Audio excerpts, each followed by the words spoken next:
I played Concord quite a lot today, and the question I ask myself is whether this game can survive. But then I mean again, invite live players to play this game, even dropping some other hero shooters, and maintain the required players to make this game well worthwhile for the developer and of course for the players. The thing is that I can tell you straight on that the heroes felt amazing. I really like the weight of some of the players, especially the tanks, how they balance it. Although I have some problems with that because again, the tanks just can't keep up with the team because they move slow. So again, there are different game modes. Some of them I don't know what's going to be, so we need to see how everything will balance out. Obviously, there are going to be some heroes to be less viable for certain maps and others that are better. I already feel it. But overall, all the heroes were fun. I really enjoyed playing all of the heroes. That's the thing, really. This means that the design of the heroes are made very well. Usually I kind of choose 2 or 3 and the other ones I don't like.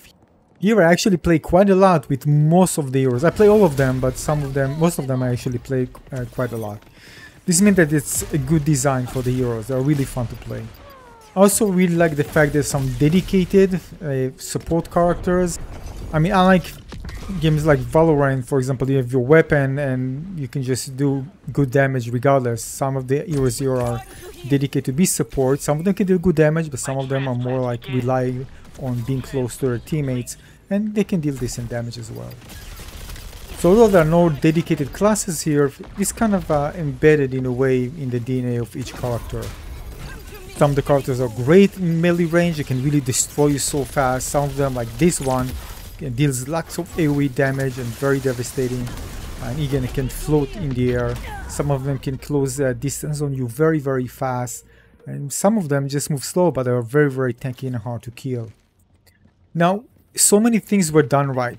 The UI, the game felt very rewarding, so I already know it's going to be amazing. I really like the idea of the traits. We can actually get some characters with different traits. It actually is shown as 2 different characters. And basically the trait is kind of a passive ability that defines something that, of course, if you decide to use it, you're gonna play differently. So it can define the playstyle in some ways. I don't know how deep it's gonna go, but definitely they can go with it and release new traits, characters with new traits, every now and then, rather than just releasing characters and just flood the game with characters. They can release them just with different traits, which is interesting. In terms of map design, I think designed well because I felt that every character I'm actually choosing, I can do something really cool with it. Of course, not every character hero is going to be good at a certain map, but let's say if there's a combination of heroes, you might want to choose another hero, otherwise it's going to be quite hard. And actually that's a good thing because you're going to pay attention for the team composition, and depends on the map you're actually playing, and decide to choose a hero that actually fits both in terms of synergy with other heroes and for the map itself. Okay, not just the map, but the game mode also. Now the sound effects are great, visual effects, visual quality overall really nice, really looks amazing. But keep in mind, this is beta, this is early access. Of course, I'm not going to talk about balance here. There are some heroes that feel totally unbalanced, but again, this is beta. They're going to balance things out before the game is released. So alright, we have a great hero shooter, and it feels great. But what's the problem? The problem is, well, basically it's a paid one. And listen, when it comes to companies like Blizzard, they can, some say they could, but I say still they can release any game and charge for it, and because people really love games, they're just perfect, every type of genre, they make incredible games. Not that I'm saying some of the later games like Diablo 4 I had issues with this game, but nonetheless, they make great games in general. Now, at this moment, there are lots of hero shooters, and let's not forget that Marvel Rivals is coming soon. And actually, when I saw the trailer, it actually looks great, although I didn't like the map design for some reason. Something about the gameplay seems a bit off to me, but again, it's too early to judge. But definitely is going to be some really rough competition here. Now the game needs to feel rewarding, and the way they designed it felt very rewarding when I'm getting things. But the thing with the traits, I don't know how far, I mean, from what I understand, I got another trait and another character with trait. I think that's going to be very interesting. So if you're investing in character, getting XP for the characters, I wonder how far they're going to take it to make the game more enjoyable. But then I mean, cosmetics are nice, but they're not enough to keep players enjoying the game. Or maybe for some, not for me. I need something more progressive for the character to make it more interesting for me. I mean, I can create builds here, this is not an RPG game, but this is why I like the traits idea. Having something that gives you extra to play differently, that can be definitely a game changer here. Alright, so let me show you. So, for example, in the job board, you have a new variant available, alright? Probably refreshes. So, working on variant, you can see working on variant job. You need to do things, right? Eliminate, for example, 5 opponents with critical hits, alright?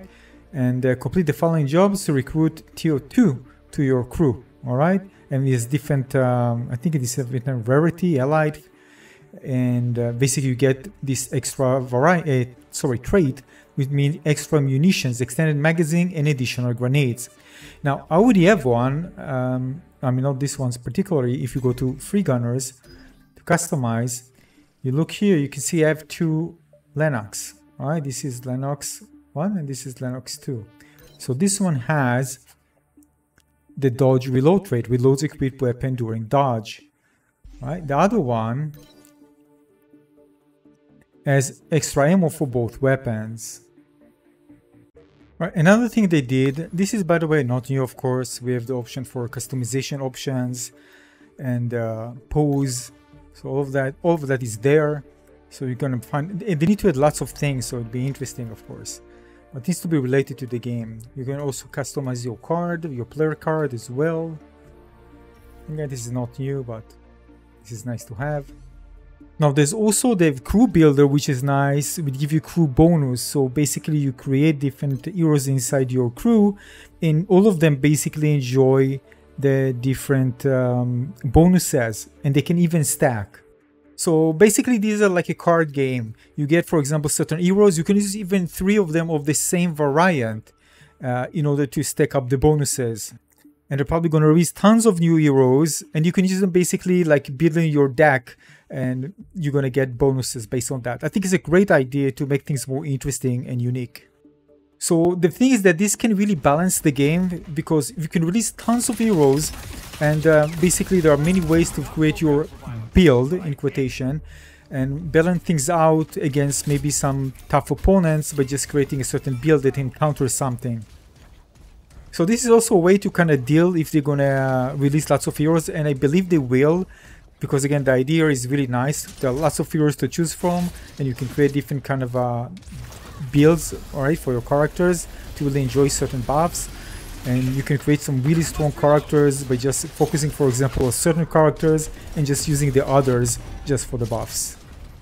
So what I mentioned here, I think this is the strong aspect of the game that really make it stand out from the rest. Aside from really excellent gameplay that to me feels amazing, I think that the game has something different to do very well. Who knows, maybe Marvel Rivals will be very, I don't know, generic, not interesting, without something to add into the genre. This is again important for this game, because if you create something that feels like something else, people will just not be interested to play it. So the foundations are good, and I actually believe this has a good chance to actually succeed because of the things you've seen here and probably many other things that we haven't seen just yet. Thanks for watching. Tell me your opinion about the game. What are your thoughts? I like it a lot, and I mean a lot, and I really like the new ideas introduced into the game, and I'm positive that this game can succeed. What are your thoughts? In the comment section below. Thank you.